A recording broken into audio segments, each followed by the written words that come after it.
Welcome to the Environmental Transformation Podcast. I'm your host, Sean Grady, and our mission is to bring you interviews with leaders in the environmental industry with the goal of providing you information about industry trends, climate change, future energy, circular economy, regulatory topics, and service providers making a difference in the industry. And today's guest is Gene Guilford. Gene is the CEO of the IHMM, the Institute of Hazardous Material Managers and Management, and he's here to kind of talk about all of the work he's doing there at IHMM. So, Gene, welcome to the show. Thank you very much, Sean. It's great to be with you. I appreciate it. Yeah, well, I'm glad you could join, and I think we got a lot of good stuff to talk about today. So, before we jump in, can you tell us a little bit more about yourself and how you ended up taking the reins and leading the IHMM? Sure. Well, I am I am presently, since everyone likes to joke about people working out of their basements, I am currently working out of a basement in the middle of a COVID pandemic, deep in the woods of northern Connecticut. Nice.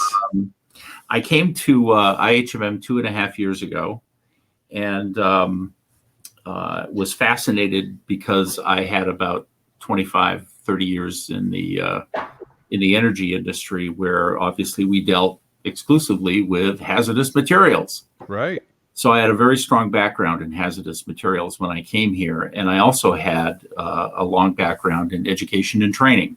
Mm-hmm. Because everyone who deals with hazardous materials has to have a whole variety of education and training in order to deal with them properly. So it became a really good fit for me to come to an organization whose purposes are to certify those who deal with hazardous materials, transportation of dangerous goods, environmental protection, and now health and safety. So it was an adventure, and I was flown out to Reno, Nevada, to have an interview with a bunch of folks, and then a week later I was in China. Oh, so had you heard of the IHMM before you interviewed for the position? No, never heard of it before. Oh. No, but when I interviewed for it, I said that they had a very strong interest in growing, and I said, well, you should, because I represented an industry that's a natural fit for IHMM, and none of us have ever heard of you before. So I think there's a way we can manage to we need to grow some awareness around here. Yeah, exactly. So we started on that project in earnest in the spring of 2019, so it's been a great experience so far. Oh, that's great. Well, I've been watching you a little bit as a fellow CHMM credential, professional myself, and watching you kind of really elevate the presence of the IHMM, both from the social media perspective, but the content perspective, and just the offering of the various credentials that you've added along the way. So very impressed, and congrats on all the good work so far. Thank you. We have a wonderful team of people. We have a great staff and some terrific volunteers. I mean, one of the projects I was working on earlier today is the 45 and 5 project, where for a very long time, our certificants have an interest in making sure that government recognizes their credentials, because that obviously heightens its value, which is an impossible thing to argue against. Sure. So we launched a program called 45 and 5, which is to get 45 states to recognize our credential in 5 years. We've already added 2 in the last couple of months, one just this last week. And throughout that process, we've put together 44 volunteers from around the country who are working with us in a big team of people talking to state governments and private industry. And so that's just one of the areas where the most gratifying part about this is that when you ask for volunteers, people come running to help. So that's really terrific. Oh, that is good. That's good. So, well, when did the IHMM get started, and what is its mission? I think listeners may want to know, who the IHMM is, and what's the purpose. Sure. IHMM was formed in 1984, and it started, not surprisingly, with the CHMM that you have, and for a very long time, the CHMM is the only credential that we had, the Certified Hazardous Material Manager. Right. And over the succeeding years, based on a very solid premise of believing that there's only one Earth and that our passion is to protect it. And so it's gratifying to work with people whose daily motivation is that. And our vision is that our credentials and competency standards, which are accredited by the American National Standards Institute, ANSI, are embraced not only around the country, but worldwide, because we have operations in a number of foreign countries. And that the mission that we have in everything that we do is delivering the highest professional standards of excellence in the credentials that we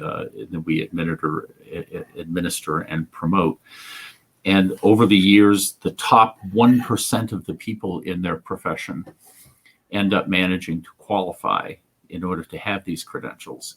So not only do they have a very powerful environmental consequence and foundation, but they're very hard to get. Yeah, no, they are hard to get. And, the credential is not an easy,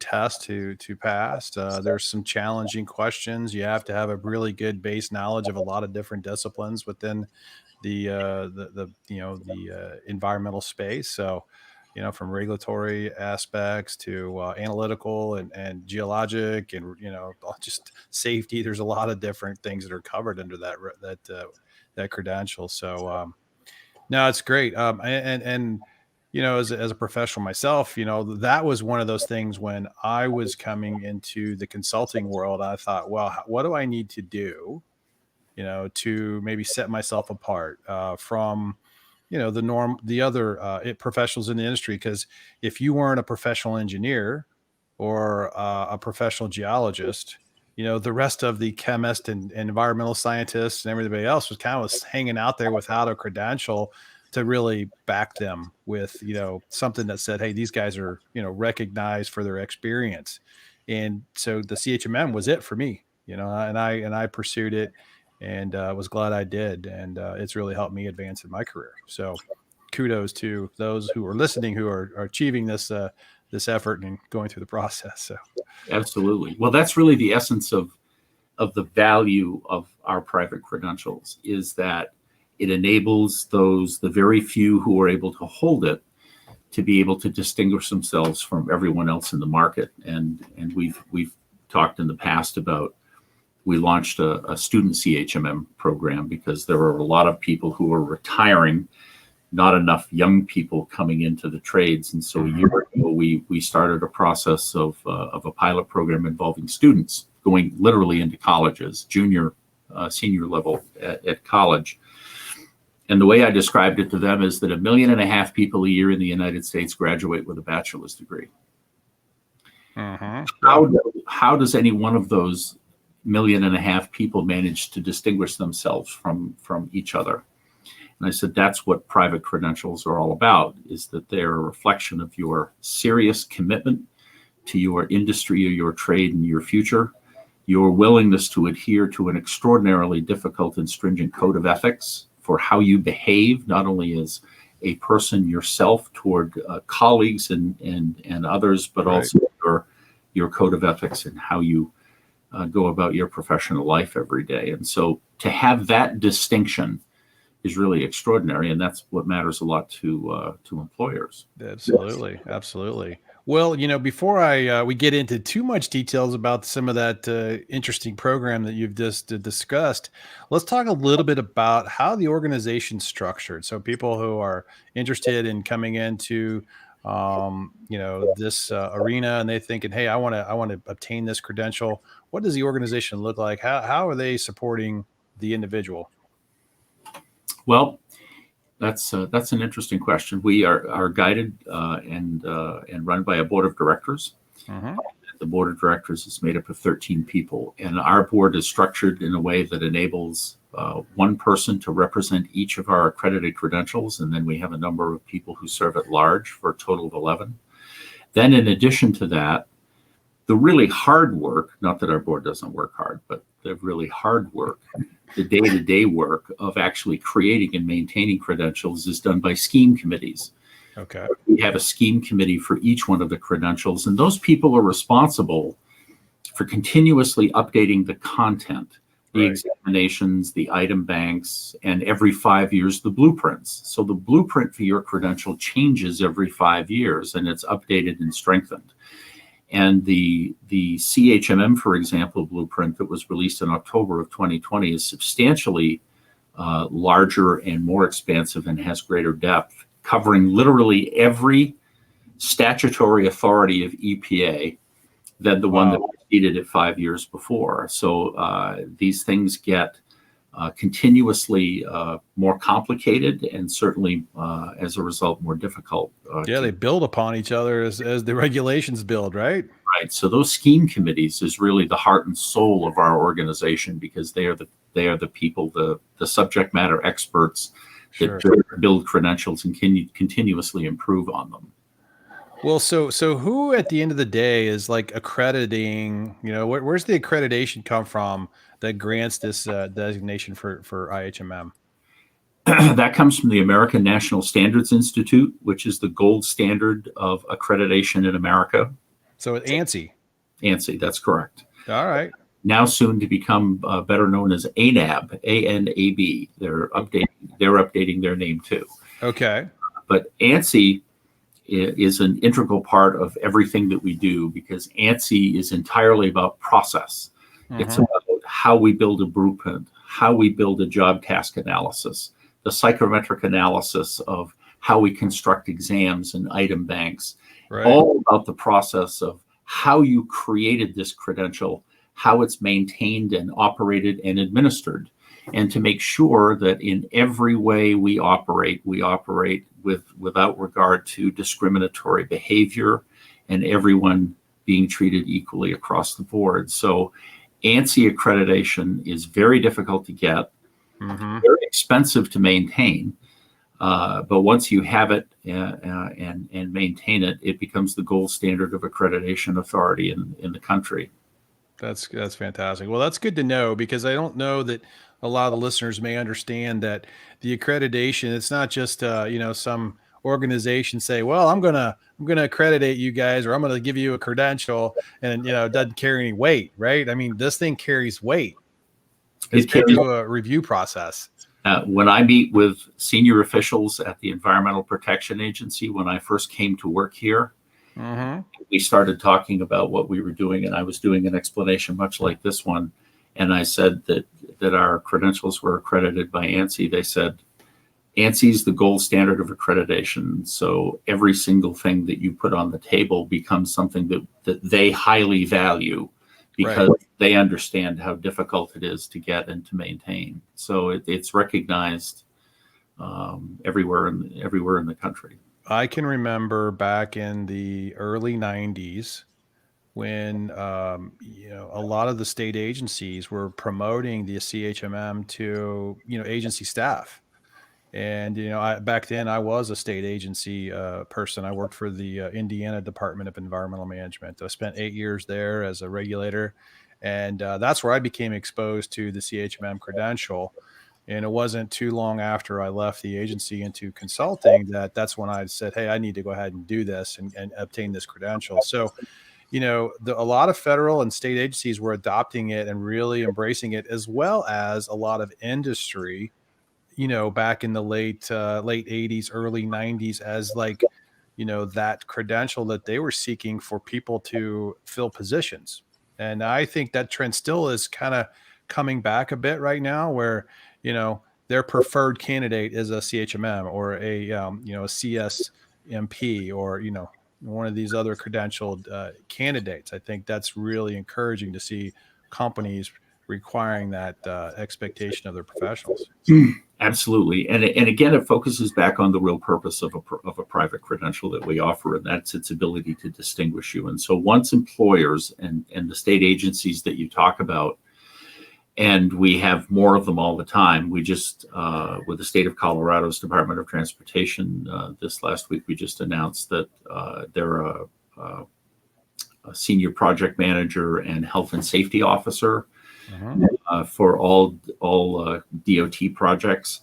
And while we're going to be expanding on that, that's incredibly important, because what it says to the people who hire folks to do work for these state agencies, and that's important for people to know, state governments as well as the federal government go out into the private sector to hire professionals in order to undertake certain tasks. Yep. So in undertaking these tasks, some of them involving critical materials and hazardous materials and things like that, whether it be in remediation or transportation, they need to know that the people who are coming to them are possessed not only of the skills, but have also gone through the requisite training and education in order to be able to carry out these responsibilities.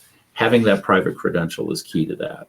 Absolutely. No, I totally agree with you there. Well, let's talk a little bit about the different types of credentials that the IHMM is offering now. Can you talk briefly about the various ones you have? I mean, how many do you have now? Sure. We currently have 8. And right after the CHM was created, they created what was called the CHMP, which is the Certified Hazardous Material Practitioner.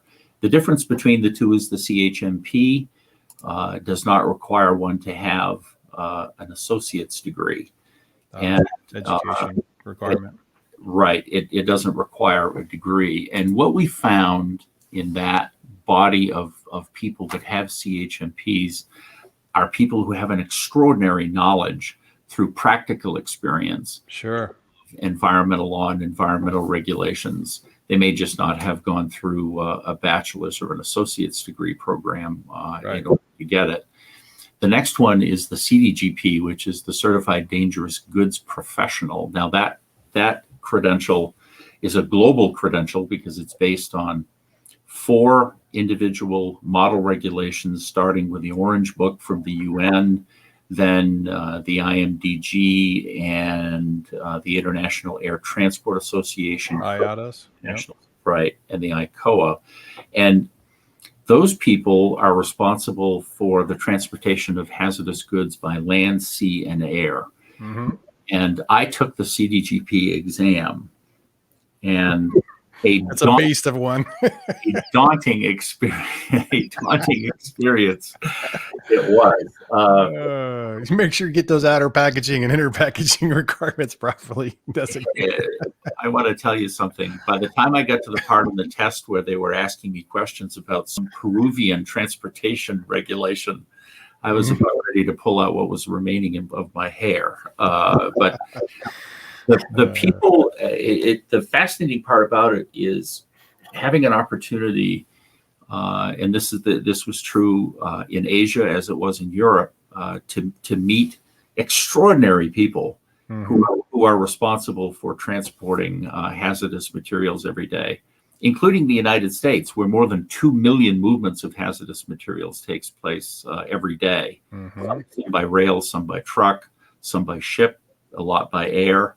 And to make sure that all of that material moves safely and without incident is really an extraordinary accomplishment. And the CDPs are the people who do it. So it's really impressive.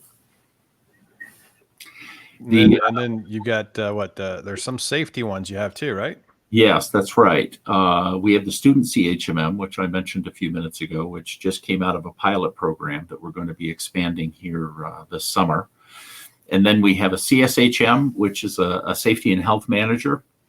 And we have a CSMP, which is its associated program called the Certified Safety Management Practitioner. And those 2 credentials, the CSHM and CSMP, are currently both being renovated by scheme committees that I described earlier toward ANSI accreditation. And we should have an announcement about that sometime later this year.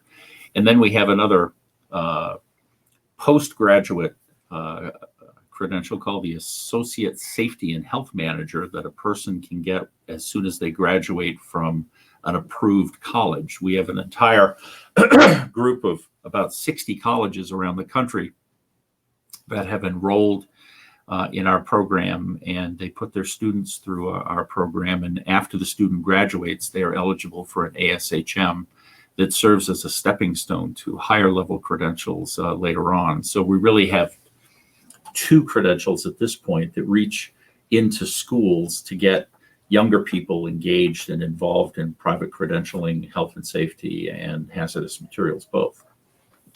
Well, that's interesting. Before because I don't want to double click on the student program topic, but before I do, real quick, give me a quick sense of how the credentials compared to other credentials in the industry, because there are other credentialing organizations that are offering, say, like the CSP, the Certified Safety Professional, and how does that compare to the Certified Safety and Health Manager position credential that IHMM offers? So give me a sense of, the comparisons, is it an equal, or, one better than the other? I mean, kind of sensing, what do you see there? Well, I like to get paid every 2 weeks, so I'm yours is better. better. The CSP, in fairness, the CSP has been around longer, and the CSHM and CSMPs that we acquired about 1.5 years ago, both are undergoing a very dramatic overhaul by 2 different scheme committees that are leading to 2 new JTAs, job task analyses, new blueprints, new exams, new everything, really from the bottom up. So by the time we're finished with that, we'll have a better one than the CSP would be my contention. But they occupy much the same space. There's no question about that. Okay. Yes, they do. On the hazmat side, there isn't anyone who offers hazardous materials, either management or transportation, environmental protection credentials as we do. So you get the CDGP and the CHMM. No one's offering those, and so you're just kind of crossing over a little bit into the safety space with some other credentialing bodies out there. Yes, that's correct. Okay, that's good to know. All right, well, that kind of explains that. That kind of helps the listeners understand a little bit about the differences and similarities between the credentials out there. And so let's talk a little bit about the student program, and how the IHMM is investing in the next generation of professionals, and how are you getting students and how are you designing the program to really be offered into the schools? That's a great question. It started while I was being interviewed, because I was asked the question. They believed at the time that something unique was happening to them, that more people were retiring than were coming into the communities of practice. And I actually started chuckling. I said, "You and every other industry in America has exactly the same problem. And the energy industry that I represented had the very same problem." And I said, "The only way we're going to solve the problem is start talking to students. And we have to go to where students reside, and that's in college." And so I thought it was a good opportunity for us to take a scaled down version of the CHMM, which we designed, and go into colleges and start the process in a pilot program with 2 schools to describe to students what private certifications are, how they work, how they're maintained, their value, both to them professionally and personally, in terms of their job growth, their job opportunities, their career, even their finances, because people who have private certifications tend to earn more money than those who don't have them. And so when we completed this orientation and we launched, we really had no idea whether the students were going to respond to it or not. And within about 8 months, we had 88 students, 89 now, from 2 schools, which is the reason why we've decided to launch the program. In addition to that, something that we found important was to be able to have CHMMs mentoring student CHMMs. Kids who are juniors or seniors in college may have an idea of what they want to do later in their professional life. But since they don't have a lot of work experience, we hook the student CHMM with fully CHMMs, all in a virtual environment that we have on an electronic platform, and allow them to communicate with each other, so that the students students have an opportunity to talk to people already out in the field who do the work every day about what it's like Right. to work with government agencies, what it's like to work in the field. And so that's really the heart of a lot of what goes on in the student CHMM program, is to be able to give students a view to what it's going to be later in their working lives. And that's very gratifying. No, yeah, no, I think this is a great program, because of that mentoring, component. I've hired a lot of, young professionals right out of college, and, they'll come in to the workforce, and, they'll have a degree that's maybe, public environmental affairs, or, natural resources, or, some environmental studies type thing. And, they have some limited awareness of the industry and what they're getting into, but they really have no practical experience. Right. And for me, in thinking through, like, if I was going to be evaluating candidates coming into, the workforce with a student, CHMM student credential, knowing that they've been mentored through a program with a current CHMM holder, that, has been giving practical, application of, this is what it's like in the real world as you do work, to give them an understanding of what it might be like when they get out there. That's invaluable. Yeah, Invaluable. absolutely. Um, Absolutely. so, And I mean, how are you, how's the program work with, certainly you engaging colleges, to basically sign up to, deliver some curriculum to students who want to be a part of the program? actually, this is the second time apparently IHMM has tried something like that. First time they tried, it didn't work out terribly well because IHMM was telling the colleges what they had to teach. This Mhm. Having learned from that experience, I just from reading it because I wasn't here at the time, what we did was in this pilot program, we looked for two schools that had entirely different student bodies and by demographics, and asked them in the disciplines of biology, chemistry, geology, physics, environmental engineering, environmental science. We were really looking at those 6 or 7 disciplines. Right. Said, what we would like you to do is we would like you to communicate the availability of this program within those disciplines. And we worked a bit with some of the professors and deans of schools that had schools for those particular disciplines, and helped them understand, which they all were incredibly enthusiastic about, because it's a real kudo to the school that they're not only educating the student, but they're also helping the student see the student's future after graduation in a really positive way.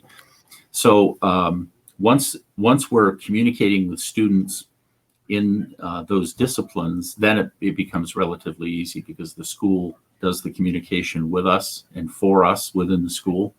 And then we get the students together from time to time in our virtual forum online, and they're able to communicate amongst themselves. They're able to communicate with their mentors in the CHMMs. I get them together on occasion to see what it's like from their perspective to go through the exam that we built, for example, and the material that they read that they get from us every week, and to hear how that comports with what they're learning in the classroom. So it's a good program that sort of nurtures the student along through till they get to the point of graduation, and they get to keep the credential for a few years after graduation, because we're going to be building another credential that follows this one, and they are related. Because if you look at the CHMM, for example, you have to have a bachelor's degree and 4 years of experience. If you're a CHMP, you have 3 years experience. If you have an associate, or if you have no group degree, 4 years of experience. So there is a gap. And so what we're going to be doing is we're going to be building a brand new credential that's focused on students, that's focused on military personnel. About 3/4 of the people coming out of the military each year come out with no degree, and less than 3 years in their MOS, their military specialty. So for the 250,000 people that come out of the military each year that are looking at private credentials, right now we don't have anything to offer them. So we're going to be building a credential for students who've just come out of school with no experience, and for the military personnel who are coming out of the military and have no degree and not quite enough experience to qualify for the higher level. So by the time we're done, Sean, we'll have a chain, an unbroken chain between student in school all the way through the CHMM that you have.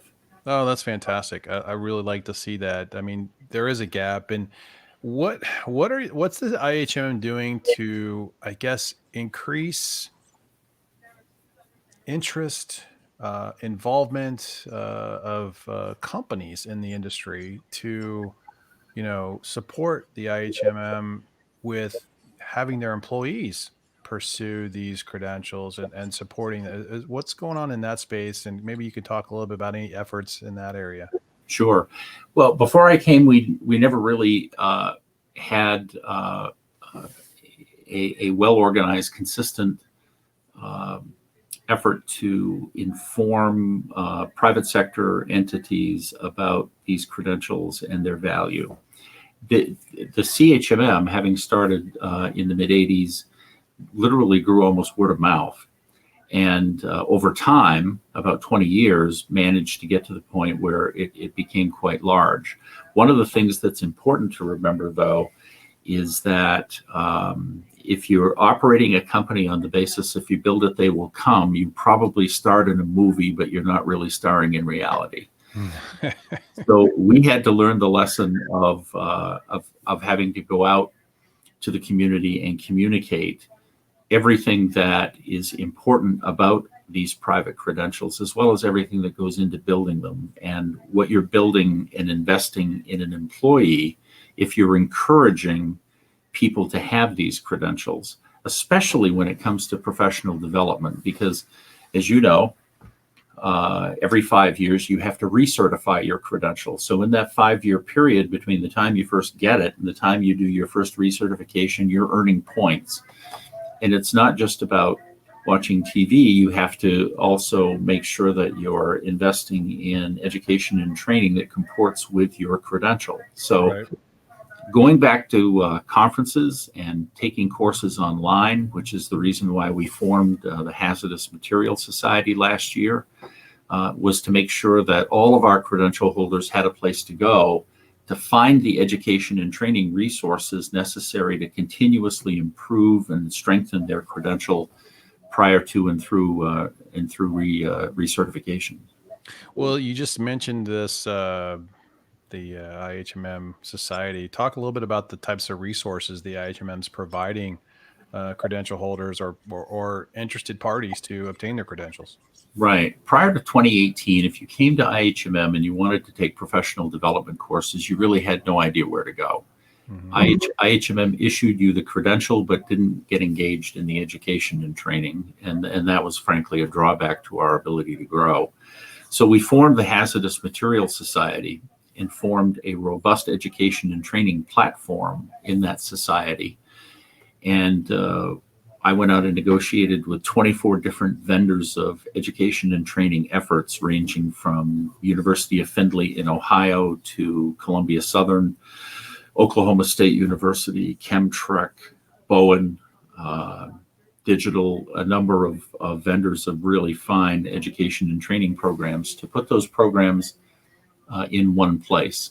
If you're familiar with the Credential Engine, the Credential Engine is a website you can go to where they have loaded 4,400 different credentials from all over the world. We based the Hazardous Materials Society education and training platform on the same premise, that we were going to collect all of the education and training assets that we could that were credible and of highest quality and put them in one place. So now you have a place you can go and do very easy searches and find what you need, whether you're an applicant preparing to take an exam or whether you're already certified and you're looking for courses in order to keep up your certification maintenance points. So that's completely changed the way IHMM operates. Now we have readily available assets. And today there are over 14,000 courses on that platform that range through all of our credentials to be able to help people find what they need. So is there a cost or sort of a fee to sign up to have access to the courses, or are they just pay as you go for the various courses you take? How does that work? There's no cost to access the platform. If Okay. you're a CHMM certificate, you get to access the platform free of charge. The vendors of the programs have charges for some of the courses that they offer. Yes, Gotcha. those Okay. those are All pay right. as you go. Well, if we took a real quick, I mean, so those are some resources. How would a university or college reach out to? I mean, if they wanted to, you know, add this student credential type program into their their offering, how would they do that? It's really easy. Come to our website, go to the student CHMM. There's a little button you push if you're a school and you'd like to sign up. You fill out a little form. It comes to us and we review it. Then we talk to them about the kinds of disciplines they offer in their schools. And ultimately, if they're approved, they're added to the list. And then they agree to do a certain amount of communication to their students. So we make it very easy to both access and to work with us. Have you found that process kind of works like maybe like an extra like club of some sort for the students to be involved with, and then they have separate little meetings about it, so they have education training? Is that how it's kind of working at the university level? I would tell you that, when I went to undergraduate school, I was able to do enough work in the summertime to pay about half my tuition. Mm-hmm. It is nowhere near that capable today, given the cost of tuition. So students today have a far higher degree of concern about what they're going to do after they graduate. What kind of a job can they get? What's it going to pay? What kind of life are they going to be able to lead? And that's why I think that, at least in part, the student CHMM credential has become popular among students because they're looking much more so than I did when I was in undergraduate school. I mean, I was thinking about, I'd like to go to law school. And I'd like to practice this kind of law or do this kind of job. But now when you're in undergraduate school, you're borrowing money. You have some debt.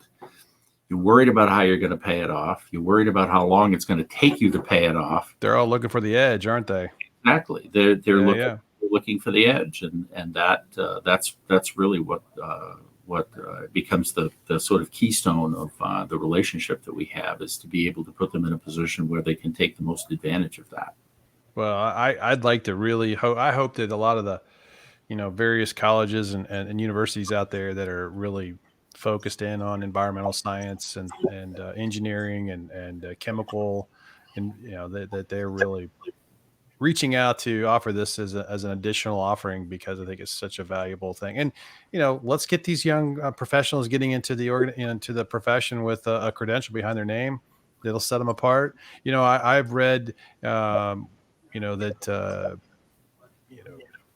a person who has a CHMM or a credential or a CSP credential or a CIH credential or any of these other like major credentials in the industry, they're making probably anywhere from 20 to 25% more in salary a year than a professional who doesn't have the credential. And we did a series on the podcast. It was last year. We did a series on the CIH, the CSP, the CHMM. And it was like, what is the credential mean to those professionals in the industry? And it was really beneficial to dig in to see that there is a big difference in salary, credibility in the industry. I mean, there's just a lot of great benefits to obtaining the credential. So that's good. So, okay, well, let's talk about this. I mean, okay, so you get your credential. What types of organizations are out there to support the camaraderie, the brotherhood, sisterhood of the organization? So, then one I'm particularly fond of, at least I've been part of for the 15, 16 plus years I've been a CHMM, is the Alliance of Hazardous Material Professionals. So, talk about your relationship with that organization. Well, actually, we have relationships with about 24 different groups. One is AHMP, that's correct.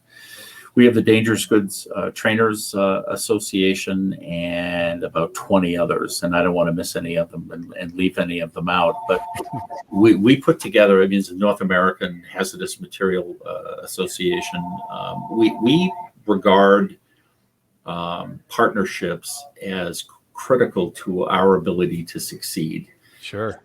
If you take a group like IHMP, who for several decades has put together the IHMM, the training course, the course that prepares you to take the CHMM exam.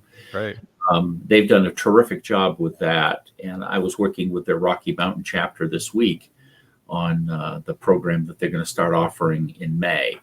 So it's in our interest to work with others to make sure that the assets that others have that lend itself to our success and the success of our applicants is always evident.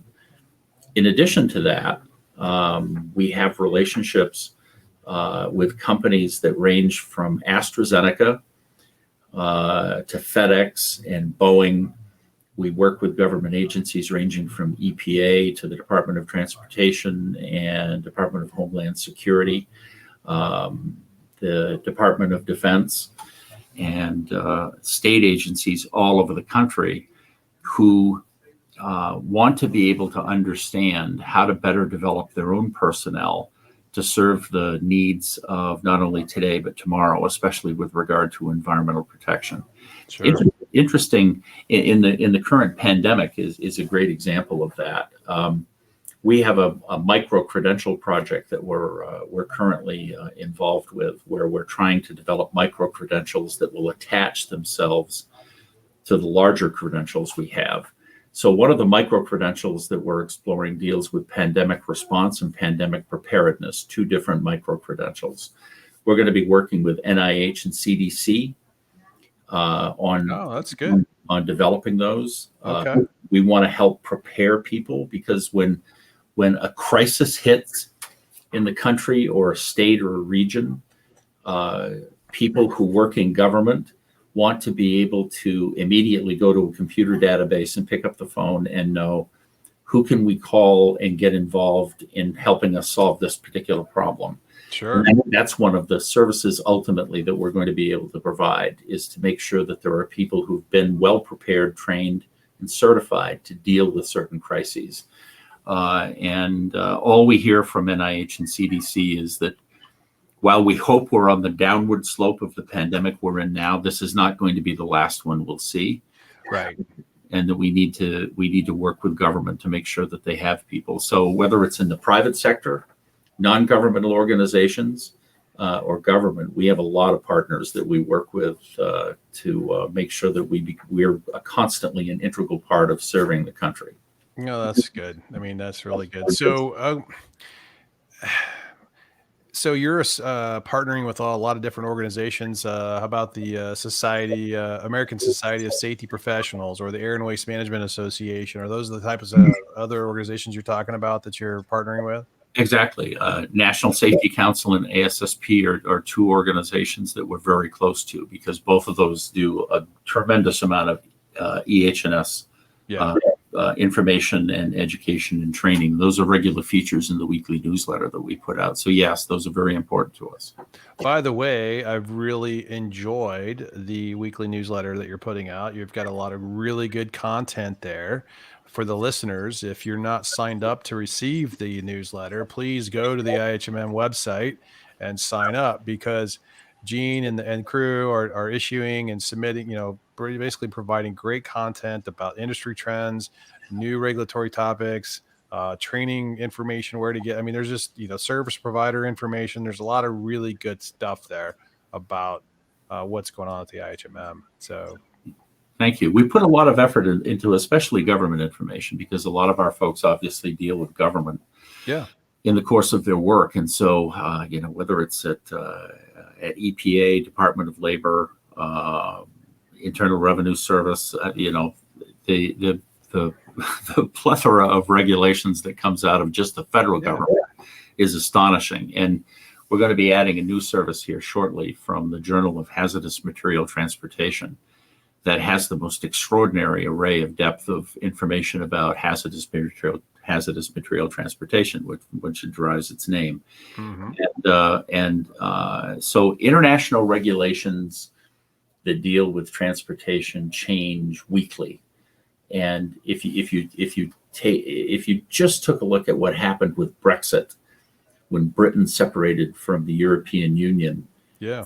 the entire world of everything dealing with hazmat transportation in Europe became so incredibly entangled. And so people look to folks like us to be able to tell them what's going on and what are they going to have to do next week. And if I've got to ship something that transships Europe and it's going to be going to the continent, what's going to happen? And so the world of just hazardous material transportation is extraordinary. So we're going to be expanding our offerings in that regard here over the next month or two. That's great. That's great. Well, okay. So, man, there's a lot of industry trends and topics and things that are really being brought up and talked about around circular economy, sustainability, zero net carbon, greenhouse gas. I mean, what do you see the IHMM doing in offering one of these mini credentials in, say, sustainability or circular economy or things like that? Because I think there's a big space to play there, and not many people are even thinking about it right now. Right. Well, I'll tell you, it's interesting that you bring that up.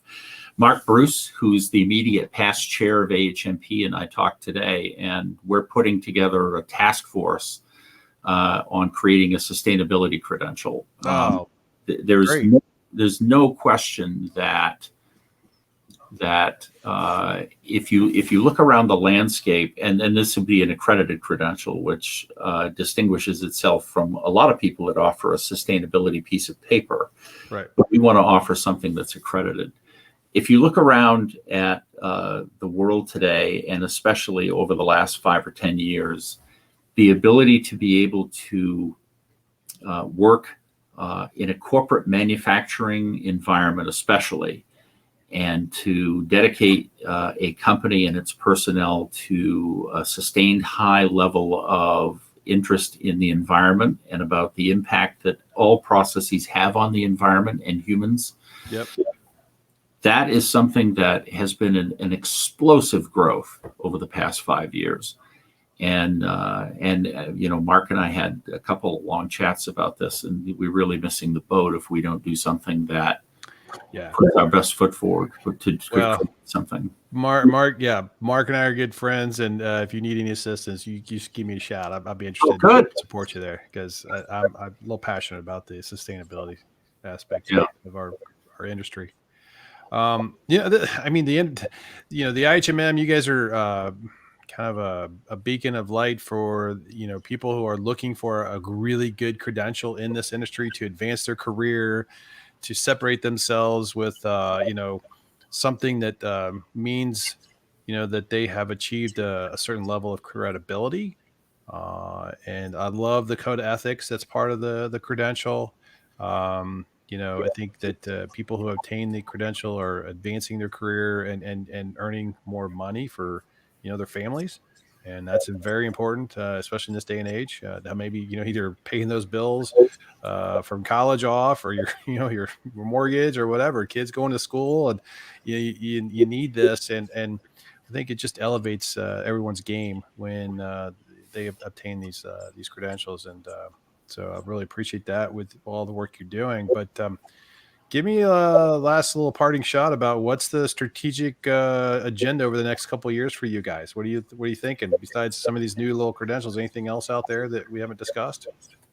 Well, I think that the continued growth that we have in supporting education and training, I think, is probably among the most important. We can't have a healthy, growing, robust credential that serves the interest of individuals and government and the country unless it has a very strong companion among education and training. So if I have a particular passion about anything, it's that the constant evolution and improvement of education and training of people, that learning is a lifelong experience, is something that is an ethic imbued in every one of our people. And so that's going to see, I think, explosive growth. I mean, we went from 0 programs to 14,000 in about 12 months. Wow. And I think that over the next couple of years, you're going to see exponential growth in that area. And then hopefully beginning to develop some of our own programs. I mean, programs that we develop and that we execute. Beyond that, I think that the micro-credential aspect of what we're working on today, we had more than 200 suggestions from our certificates about micro-credentials. We've narrowed it down to the top 10, and the top 2 are pandemics. We have a lot of work to do overall the micro-credential side, and I think it's going to give people an opportunity to develop specialized expertise in particular areas like pandemics, environmental law, things like that are going to just increase the value of the credentials even further. So I think that micro-credentials and education and training are 2 areas that we're going to see a lot of growth in.